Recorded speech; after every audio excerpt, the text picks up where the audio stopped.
యోధ ఓ ఆత్మఘోష ఎపిసోడ్ 16 నన్ను నువ్వు అనుమానిస్తున్నా నీతో వేగడం నా వల్ల కాదు అంటూ కాల్ కట్ చేసి ఆ ఫోన్ కాస్త స్విచ్ ఆఫ్ చేసింది గౌతమి. అంతకు ముందు అలాంటి చిన్న చిన్న గొడవలు ఎన్ని జరిగినా తానెప్పుడూ అంత హార్ష్ గా బిహేవ్ చేయలేదు. కొంచెం కంగారు పడ్డాడు గోవింద్. ఆ రోజు వాళ్ళింటికి గౌతమి తల్లిదండ్రులు వచ్చారు. కానీ గౌతమి మాత్రం రాలేదు. ఏం జరగబోతుందో ముందు ముందు తెలుసుకుందాం. ఎలాగైనా గౌతమిని ఈ విషయంలో బుజ్జగించాలని ఒంటరిగానే ఆ నైట్ తన ఇంటికి వెళ్లాడు గోవింద్. అలా గౌతమి ఇంటికి వెళ్లిన గోవింద్ వాళ్ల ఇంటి తలుపులన్నీ గడియపెట్టి ఉండడం గమనించాడు. ఇంట్లో ఒక్కతే ఉండడం వల్ల భయంతో అలా చేసి ఉండొచ్చని భావించి కిటికీ నుండి తనని పిలుద్దామని అక్కడికి వెళ్లాడు గోవింద్.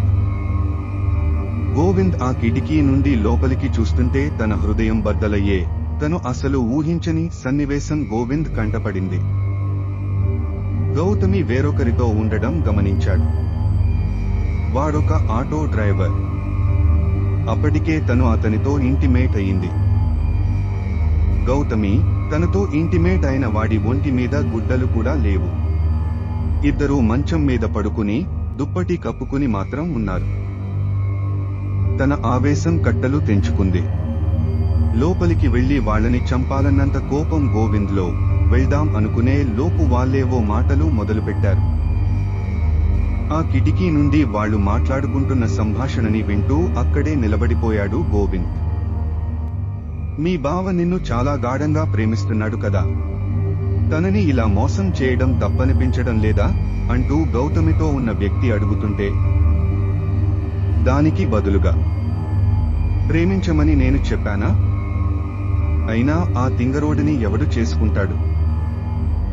అసలు నాలాంటి దాన్ని ఆశించడానికి వాడి మొహమైనా ఎప్పుడైనా అద్దంలో కూడా చూసుకున్నాడో లేదో. ఎత్తి బల్లతో కళ్లద్దాలు పెట్టుకుని సోడా బుడ్డి వాటంగాడు అంటుంది గౌతమి. హాహాహా గౌతమి అన్న మాటలకు పగలబడి నవ్వుతూ, మరి అంత ఇష్టం లేనప్పుడు తనని నీకోసం ఎందుకు ఖర్చు పెట్టించుకున్నావు? తనని ఎందుకలా వాడుకున్నావు? పాపం కదూ అంటూ ఎగతాళితో కూడిన జాలి చూపిస్తూ వాడు గౌతమిని అడుగుతుంటే, అది నా తెలివేటలు, వాడి పిచ్చితనం, వెర్రితనం, అంతకు మించిన అమాయకత్వం. ఇందులో పాపం ఏముంది? అది వాడి కర్మ అంటూ బదులిస్తుంది. మరి మీ ఇంట్లో కాని వాళ్ళ ఇంట్లో వాళ్ళు కాని తనతో పెళ్లని బలవంత పెడితే అని అతనంటుంటే, ఛీ ఛీ, వాడితో పెళ్ళా? ఆల్రెడీ అది కూడా అడిగారు ఇంట్లో. మంచి జాబ్ తెచ్చుకోవాలని చెప్పా. తెచ్చుకుని అప్పుడు చెప్తా ఇంట్లో. వాడంటే ఇష్టం లేదని. నా ఇష్టాన్ని మా ఇంట్లో కాదనరు. ఒకవేళ వాళ్ళు కాదు కూడదు అంటే చావనైనా చస్తాను కాని వాడితో 3 ముళ్ళు కట్టించుకోను, 7 అడుగులు నడవను అంటూ పొగరుగా సమాధానమిస్తుంది. అదేంటి, నువ్వు ఇప్పటికే తనని ప్రేమిస్తున్నానని చెప్పానన్నావు? దాన్ని ఆసరాగా చేసుకుని తను నిన్ను బెదిరిస్తే అని ఇంకో సందేహాన్ని బయటపెట్టగా, వాడి బొంద, వాడికంత సీన్ లేదు. నీ పనైందిగా, ఇక నువ్వు బయలుదేరి వెళ్ళు. అసలే మా పేరెంట్స్ వచ్చే టైం అయ్యింది అంటూ అతన్ని అక్కడి నుండి పెంపించే ప్రయత్నం చేస్తుంది గౌతమి. ఆ కన్వర్షన్ అంతా అక్షరం పొల్లుపోకుండా విన్న గోవింద్ మనసు విరిగిపోయింది. గుండె బద్దలయ్యింది. ఆ క్షణం వాళ్ళిద్దరినీ చంపాలన్నంత కోపం తనలో కలిగింది.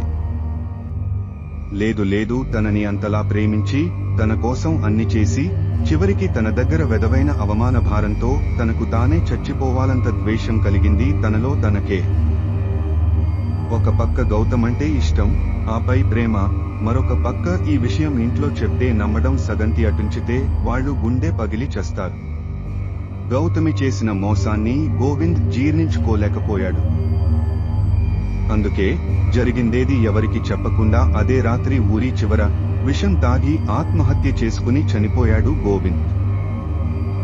తమ కొడుకు ఎందుకు ఆత్మహత్య చేసుకున్నాడో తెలియని వాళ్ల తల్లిదండ్రులు, అత్త మామలు, గౌతమి తల్లిదండ్రులు తల్లడిల్లిపోయారు. ఊరంతా తన మరదలు కాకుండా వేరొక అమ్మాయితో ప్రేమ వ్యవహారం కారణమంటూ నిందలు వేసింది. తను ఇష్టాన్ని చెప్పేలోపు బావ ఇలా అర్ధాంతరంగా చనిపోయాడంటూ అక్కడి వాళ్లందరినీ నమ్మించి సానుభూతి పొందిన గౌతమి ఆ ఊరి నుండి దూరంగా బంధువుల ఇంటికి వచ్చేసి పై చదువులు చదువుకుంటుంది.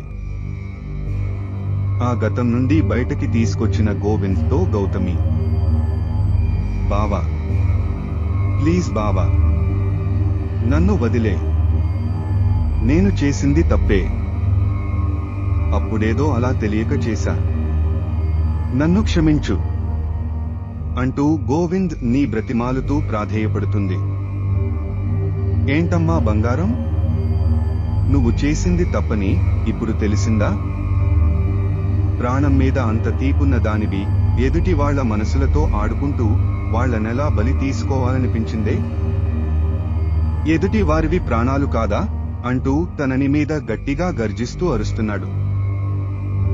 నిన్ను ఇప్పుడు కనికరించి వదిలేస్తే ఇంకెంతమంది బ్రతుకులు నాశనం చేస్తావో అంటూ గౌతమి గొంతును గట్టిగా పట్టుకుంటాడు గోవింద్. విడిపించుకోవడానికి విశ్వ ప్రయత్నాలు చేస్తుంది, కానీ బెడిసి కొడతాయి. కొన ఊపిరితో కొట్టుమిట్టాడుతున్న గౌతమి.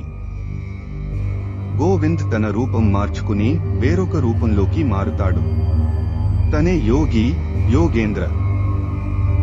ఈ యోగి నుండి ఎవరూ తప్పించుకోలేరు అంటూ మరింత గట్టిగా నొక్కడంతో గౌతమి చివరికి తన ఊపిరి వదిలేస్తుంది.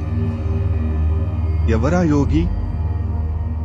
యోధకి, యోగికి రిలేషన్? మిగిలిన నలుగురిలో ఇంకెంతమంది ఇలాంటి దారుణాలకు ఒడిగట్టి ఇక్కడికి వచ్చారు? అసలు వాళ్ళెవరైనా ప్రాణాలతో బయటపడతారా? వాళ్లు గడపాల్సిన వారంలో ఇప్పటికే 3 రోజుల్లో 3 ప్రాణాలు బలయ్యాయి. మిగిలింది 4, అంటే ఈ 4 రోజుల్లో వాళ్లు కూడా. ఏం జరగబోతుందో తర్వాతి భాగంలో తెలుసుకుందాం. వీక్షించినందుకు ధన్యవాదాలు. తరువాయి భాగం రేపు వస్తుంది. సబ్స్క్రైబ్ చేసుకుని వేచి ఉండండి.